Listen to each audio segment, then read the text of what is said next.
বহরমপুর লোকসভা কেন্দ্রের নওদা বিধানসভায় প্রচারে গিয়ে আবারও বিক্ষোভের মুখে প্রদেশ কংগ্রেস সভাপতি তথা কংগ্রেস প্রার্থী অধীর চৌধুরী।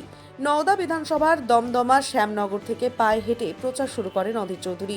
সেখানেই ব্লক সভাপতি শফিউজ্জামান ওরফে হাবিব মাস্টারের নেতৃত্বে অধীর চৌধুরীকে ঘিরে বিক্ষোভ দেখানো হয়। ওঠে Adhir Chowdhury go back slogan.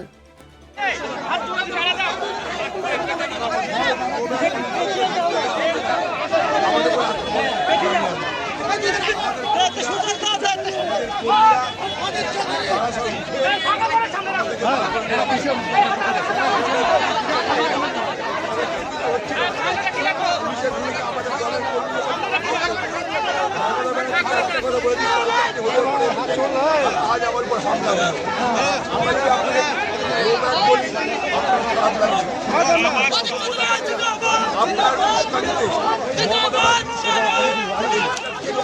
তারা আমার উপর হামলা করবার চেষ্টা করেছিল। আমি ওখানে বসে বসে বলেছি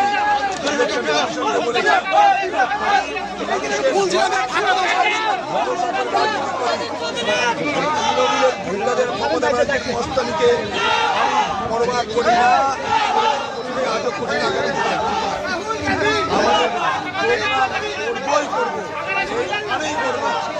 এই দেখুন কংগ্রেসের লোকরা ওখান থেকে তৃণমূলের লোকদেরকে যখন হামলা করেছে আমাদের লোক পুলিশ ওখানটাই লালিপপ খাচ্ছে দাঁড়িয়ে দাঁড়িয়ে। বাংলায় কেন্দ্রীয় খোঁজ এই কারণে চেয়েছি, সেন্ট্রাল ফোর্স ভোট হবে এবং ভোট আমরা করাবো। আবার বলছি, এত মস্তানি করার পরেও যদি দেখাতে পারি তৃণমূল পার্টি করা ছেড়ে দেবো।